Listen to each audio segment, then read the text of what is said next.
We've got a great show for you today. We'll get a closer look into the virtual reality world, a clothing swap held at the public library, and coming soon, a wine swirl in downtown Nacogdoches. Stay with us. This is NacEdition.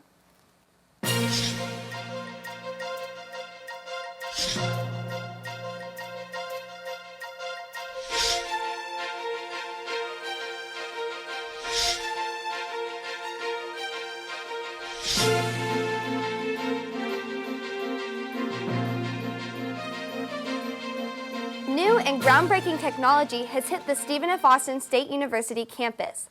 A virtual reality lab has been added into the Emerging Technologies Room, or Maker Space, of the first floor of the Steen Library on the SFA campus. The virtual reality lab has several different systems and options to best accommodate those who use and participate in activities.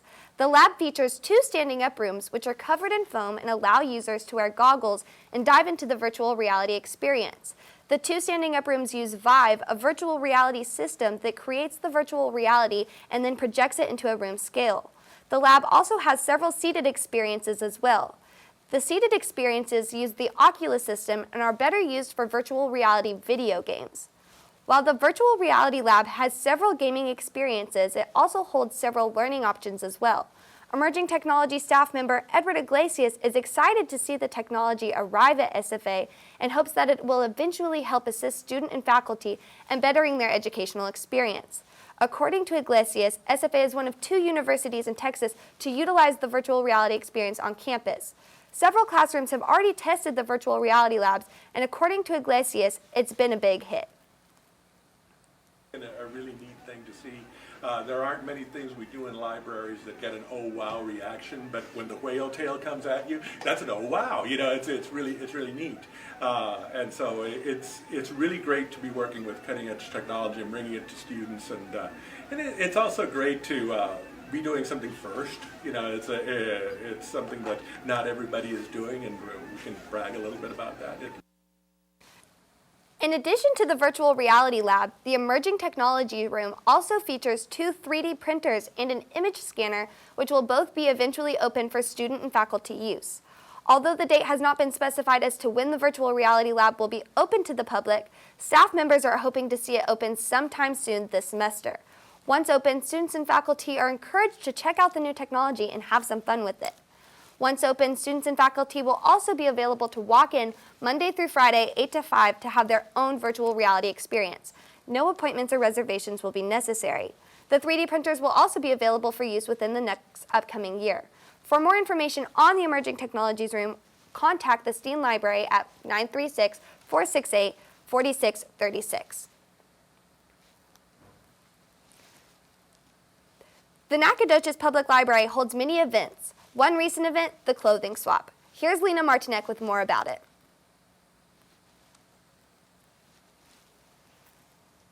Food, shelter, clothing. A few things we think of as a must-have to live life, which most people are able to acquire.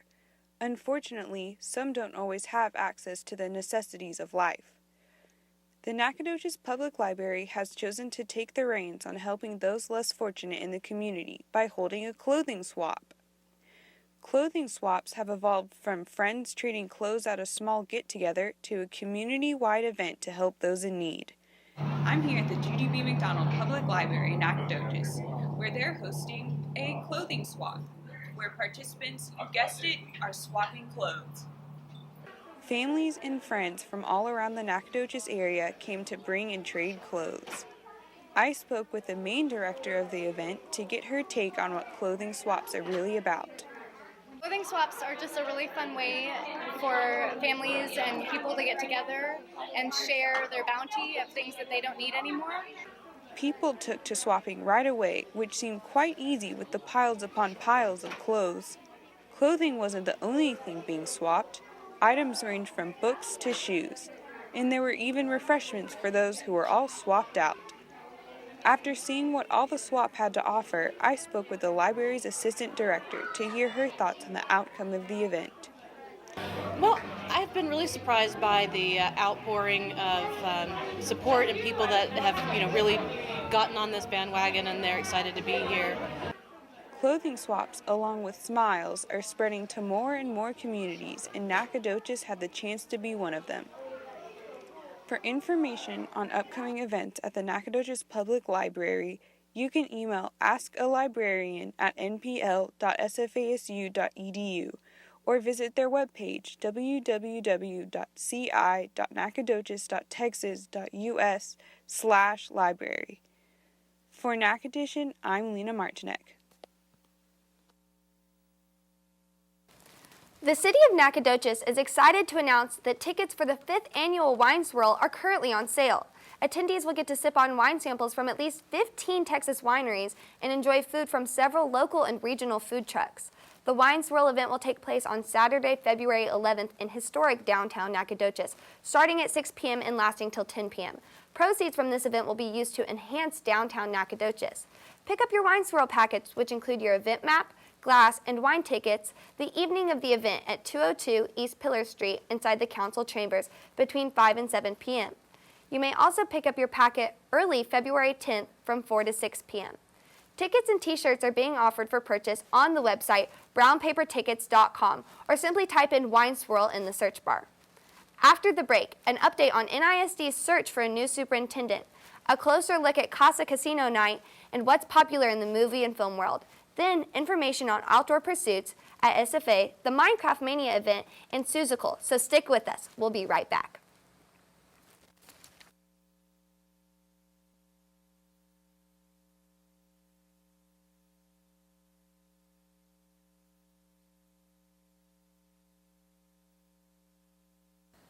Welcome back to NacEdition. I'm McKenna Robertson. The Nacogdoches Independent School District Board of Trustees has decided to officially begin searching for a new superintendent. January 31st, the board held a special session to discuss several major agenda items. It was decided that the superintendent position would be posted online and that the Nacogdoches law firm Karcheski & Bradshaw, which works with the district, will accept all applications. The application specifies that the Board of Trustees is looking for a candidate who has successful experience as an administrator and who possesses these vital characteristics and qualifications: a demonstrated success in improving academic scores, a demonstrated ability in minority relations and working with at-risk limited English proficiency and economically disadvantaged students and families, and a commitment to work in partnership with the Board of Trustees, staff, students, parents, and community to build a climate of transparency, mutual trust, and cooperation. Applicants will have about a month to submit their resumes before the board will begin vetting the candidates and then begin the interviewing process. Sandra Dowdy has been acting as an interim superintendent since she took over for Fred Hayes when he resigned in June with a 4-to-1 approval rating on the school board. The NISD board is expecting to hire a new superintendent on April 27th. Foster kids all around the world need someone to look after them. That's where CASA comes in. Tristan Roos will tell you more about it and how you might be able to help them. Hello everyone, I'm here in front of Mast Hall in downtown Nacogdoches where CASA, the court-appointed special advocates group of Deep East Texas, is helping raise funds not only for their organization, but for the foster kids who need it most. Let's go take a look at their casino night. This year, CASA's annual banquet turns into a casino night with games like blackjack, roulette, poker, craps, and a ton of amazing prizes donated from many different businesses and individuals. We are holding our annual fundraiser. We are trying to raise money to help the kids that are in foster care of Deep East Texas, so that the counties of Nacogdoches, San Augustine, and Shelby counties. We kind of want to do something different, just different from your traditional banquet. We wanted to kind of make a name for ourselves and have people excited and talking about our event every year and just being ready to come back next year. With over 76,000 volunteers and more than 250,000 children helped, CASA is an organization that spans all across the U.S. There are over 1,000 different CASAs across the country. They help foster children go through the process of adjusting to new schools, new homes, and things such as court hearings. Should a child find themselves in foster care, a court-appointed special advocate or guardian ad litem volunteer might find their way to them and become an advocate for their best interests. I am for. The child I am for is him. Who am I? Who am I? Who am I? I'm a CASA volunteer. Our mission is to serve and to reach all of the kids in our counties that we serve. And we are trying to recruit volunteers to help those kids that are in foster care. So that go to the courts, speak on the behalf of children, and can really be a mentor and be a stabilizing force throughout their lives. They're a nonprofit organization, so they run mostly off of donations and member support. This event might be over, but be sure to look out for their next big event next February. If you're interested in finding out more information or even volunteering, you can go to CASA's building in downtown Nacogdoches, or you can follow the link below. This has been Tristan Rouse reporting for NacEdition. According to the North American box office, the horror thriller Split finished first for the third weekend in a row. Split is about 3 girls being kidnapped by a man with 23 different personalities and how the girls plan to escape him. The movie brought in an estimated $14.4 million this weekend, despite the new releases Rings and The Space Between Us. Rings did manage to place second at the box office with an estimated $13 million, which is the lowest grossing income from the franchise. The remainder of the box office top 5 includes A Dog's Purpose, Hidden Figures, and La La Land. New release The Space Between Us barely managed to make the top 10 on this debut weekend, bringing in an estimated $3.8 million. This weekend, the Lego Batman John Wick Chapter 2 and 50 Shades Darker are coming to theaters, and one of them could possibly knock Split from the #1 spot. The Nacogdoches Art Alliance will be having their film festival from February 24th through February 26th. According to the Nacogdoches Film Festival website, helping develop the next generation of filmmakers is a very important part of the Nacogdoches Film Festival, and anyone can become a part of it if you'd like and help them out. There are several options you can do. You can buy an all-access VIP pass to the film festival and attend all of the parties, meet our film industry guests, and just come watch movies with us. But any way that you help, it helps a film student at SFA, and it helps our film program grow bigger and bring film to East Texas. There will be an appearance by Al Reinhardt, who has been nominated for 2 Academy Awards. On the 24th, there will also be a VIP reception held at the Charles Bright Vision Center. Later on that night, the films will be shown at the Lamplight Playhouse, which will be housed live theatrical performances for 40 years. The next 2 days will take place at the Stephen F. Austin State University campus. For more information or to purchase passes for the event, visit the Nacogdoches Film Festival website. Have you ever wanted to learn how to use a Dutch oven, or how to climb a rock wall, or practice anything and everything related outdoors? Well, maybe you'd be interested in the Outdoor Pursuits Day hosted by SFA's very own Outdoor Pursuits office. This Saturday, those who have signed up can expect a full 7 hours of activities such as mountain biking, rock climbing, first aid wound care, and much more. They will end with a night of Dutch oven cooking under the stars. The cost is $15, but those who attend will be fed. If you can't make this event, but you are interested in pursuing the outdoors, be on the lookout for an upcoming event such as the Moonlight Sweetheart Paddle, where you can take that special someone out for a romantic night of paddling at the lake, and the day hike at Boykin Springs, where you can explore some rocky trails and sandy creeks. You can find these events and more by following their Facebook page or contacting the Outdoor Pursuits Center located at the Student Recreation.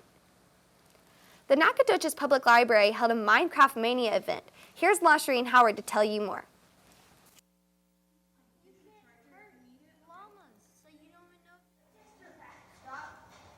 Are you a gamer? Are you a Minecraft fan? If you are and you want to get out of the house, you should definitely come and participate in the Minecraft Mania down at the McDonald Public Library. The local library puts together a weekly program for children between the ages of 7 and 11 and 12 and 14. The Minecraft sensation invites the children not only to play, but to get used to exploring the library itself. Comfortable being around here. I see a lot of kids, they come around and they feel like, I gotta be quiet, there's nothing really fun here for me to do. And so I think, I've seen some kids who come here just for Minecraft, and then later on, I've been working here years, maybe 6 months later, when they come in and there's not Minecraft going on, they are more comfortable with going into the actual library and hanging out. After school lets out, young gamers come and visit the public library to go and show off their skills with the Minecraft Mania, where children will get to participate and play against each other on the computer servers. Well, Minecraft actually has a lot of educational applications. Well, for one, there's a lot of, obviously, community and friendship. The library's open environment helps students communicate with each other and interact, as well as sharing similar gaming experiences and tools. The library also offers student workers a chance to volunteer. Other people, you can build better, you can build more stuff, together. It's fun to meet new friends. You could do anything. With the help of the library's free server and free laptops, children are allowed to participate in the Minecraft Mania by either creating a new login or using one that they've used at home. It's simple and easy and fun to use, and they begin building immediately. You don't have to do that in the library. We have spaces for you to do that. I think the overall goal is to show the kids that we have a space for you, we want you here, and we're willing to provide you with a lot of fun that you might not be able to have. Who knew a place that was full of books could be a place full of video games? Reporting for NacEdition, I'm Mashering Howard. This Friday, on February 10th, the Children's Performing Arts Series at SFA will be performing the popular musical Seussical at the SFA's Turner Auditorium. The Children's Performing Arts Series brings the most affordable companies every year to perform different shows that target young children here in Nacogdoches. Seussical will be the first show of this year. It features many of Dr. Seuss's beloved characters, including the Cat in the Hat and Horton. They find themselves in a crazy adventure where only their imagination and creativity can save the day. It will be a fun time for the entire family. The first showing is at 9:30 in the morning and then the second at 12:30 in the afternoon. CPAS will also be showcasing other shows throughout the year. The Little Mermaid will be here on March 7th and the Super Scientific Circus on May 11th. So be on the lookout for those as well. For more information about the shows and CPAS, call 936-468-6407 or visit their website at cpassfasu.edu.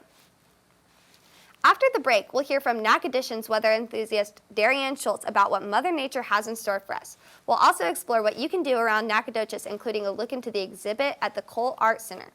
We'll see you after the break.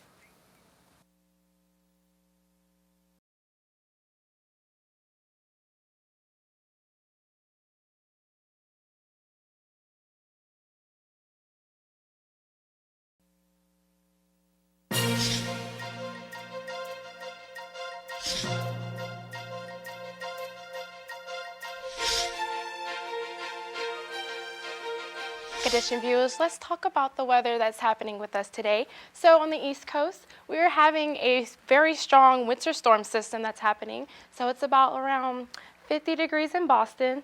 It's because of the New England Patriots and shook it up, so it's snowing all over there. And so let's make our way towards the Midwest.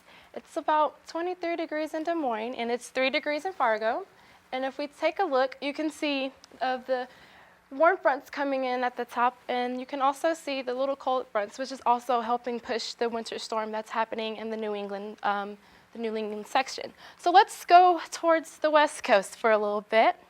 So as you can see, it's really cloudy, partly cloudy, sunny in the little Los Angeles area. We also have a few clouds in El Paso, and also it's like 70 degrees in Phoenix. And also up in Seattle, it's always raining, so always carry your umbrella there. So it gets slightly cooler as you work your way towards the bottom states area in the West Coast. Let's look at our Texas weather.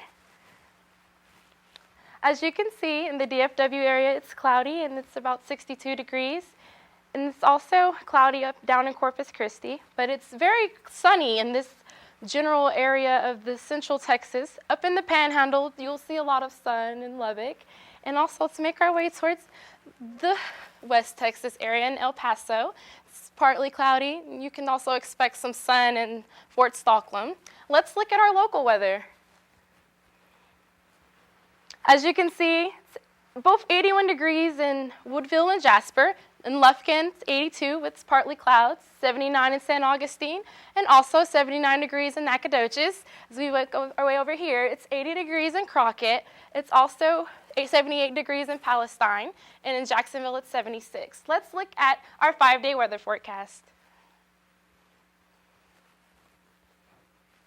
For Wednesday, it will be sunrise and patchy clouds. Our high will be 81. And for Thursday, it will be abundant sunshine. And it will be a little cooler than today. And the high will be at 63. As we make our way to Friday, it will also be partly cloudy and 72 degrees. But make sure you bring your umbrellas for Saturday because we'll have morning showers. And for Sunday, we'll be expecting scattered thunderstorms. After the break, there will be a couple activities to do in NAC involving the library and the Downtown Arts Center.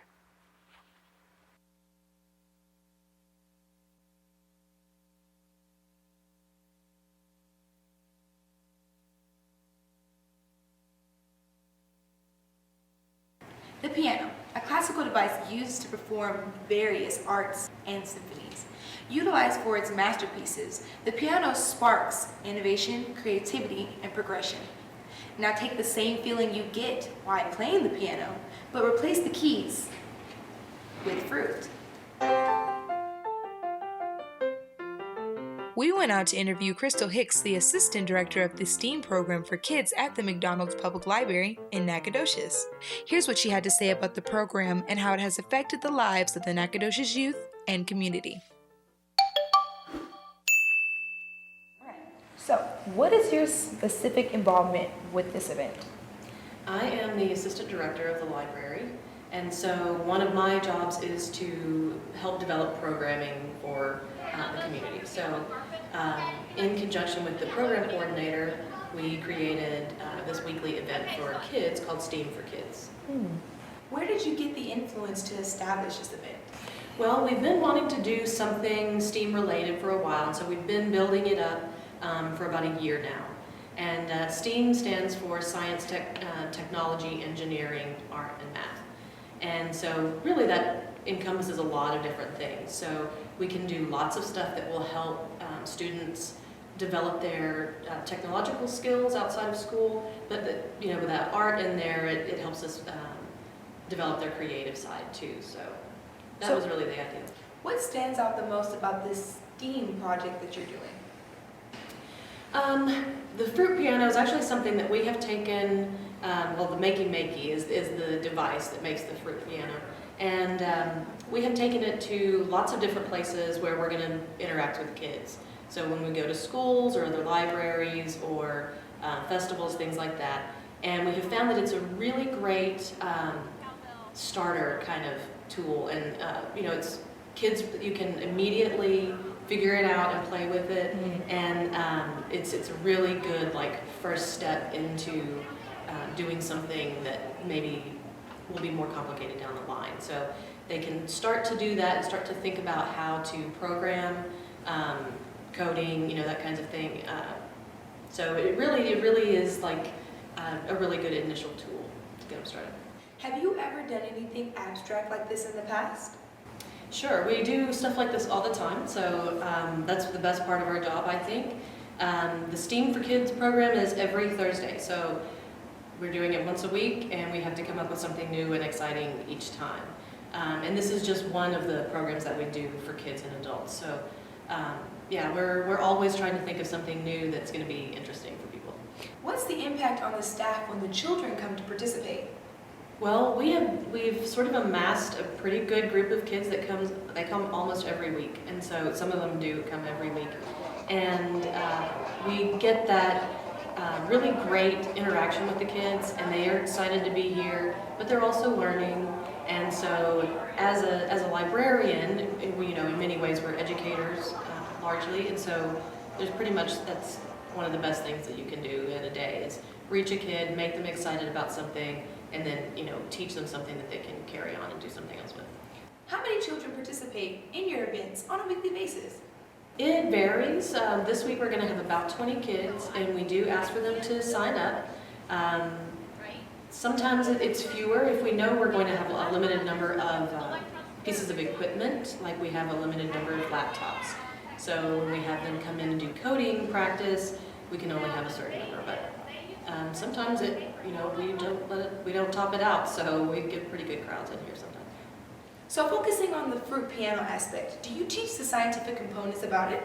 Yes. In particular with the Makey, it's pretty easy, and it's one of the best tools for learning by doing.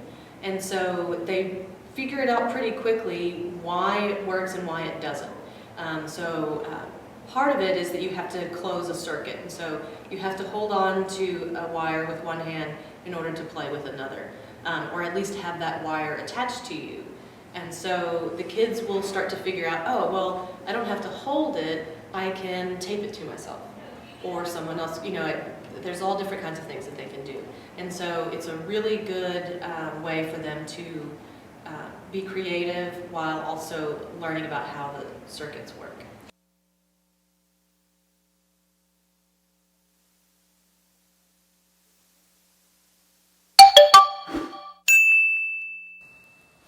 That looks like so much fun. Speaking of fun, let's see what Lena Martinek found while exploring downtown's Cole Art Center.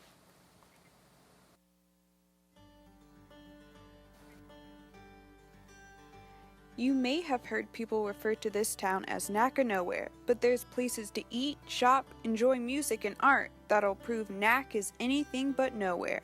This time around, art is in the spotlight. There's more to Nacogdoches than meets the eye. I went out to explore the Cole Art Center in downtown Nacogdoches to see what they had to offer. The Cole Art Center has many exhibits. This month's showing stars Andy Warhol. This exhibit featured Warhol's Silver Clouds photos and some of his prints. There's even a hint of classic Warhol art pieces before stepping into the art center. Andy Warhol was an iconic revolutionary artist of his time. He was one of the first to bring Polaroids to the next level. According to www.warhol.org, exhibited in 1966 at the Leo Castelli Gallery, Silver Clouds created an ethereal, joyful atmosphere and challenged traditional expectations of art by mingling with and touching the viewer. Andy Warhol's art exhibit proved to be a great addition to the art scene in Nacogdoches. The exhibit is open until March 25th. The Cole Art Center is open from 12:30 to 5 Tuesday through Friday and 10 to 5 on Saturday. For more information, call 936-468-1131 or visit the SFA School of Art homepage. For NacEdition, I'm Lena Martinek. Nacogdoches really has a lot to offer. That's it for another NacEdition. I'm McKenna Robertson. See you next time.